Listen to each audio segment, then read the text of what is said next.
I want you to imagine a world without music. That would suck, right? Not being able to listen to your favorite song on your way to school or work, or not even being able to have a favorite song. Music affects the entire world a lot more than people realize. In this talk, I'm going to go over a short history of music, how music affects our brain, how our brain learns, and then I'll link all of that back to my main question.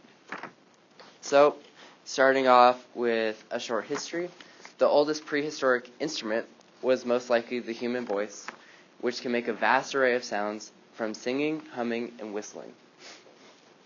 Other musical instruments, in 2008, a 5-hole bone flute was found in a cave near Ulm, Germany, which is right here, which is estimated to be 3,500 years old. Now, looking on how music affects our brain, music is a stimulus that needs to be processed by the brain because we have receptors for sensing and reacting to music. The act of processing the stimulus influences the neural connections in the brain and therefore affects other neural connections, which in turn affects the output of the body.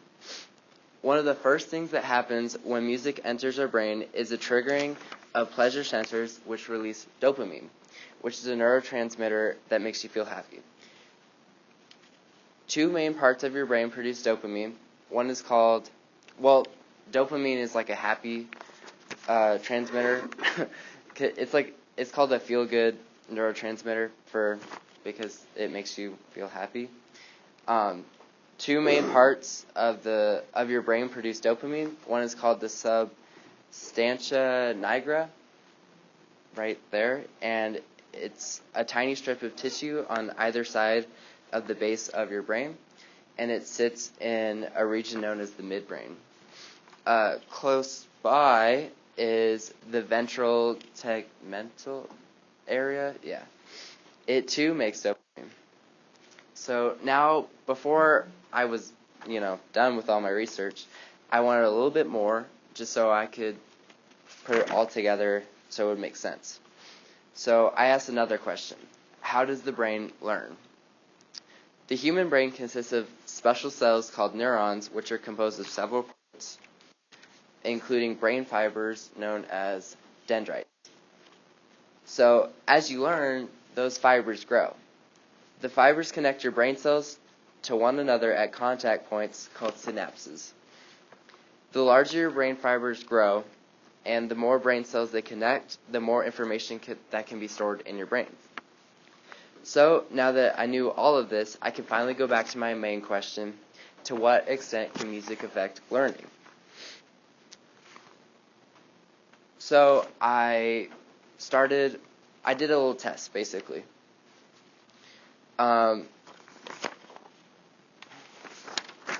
So I had subject A and subject B.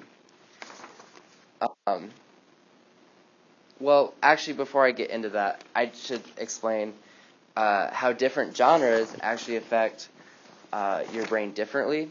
So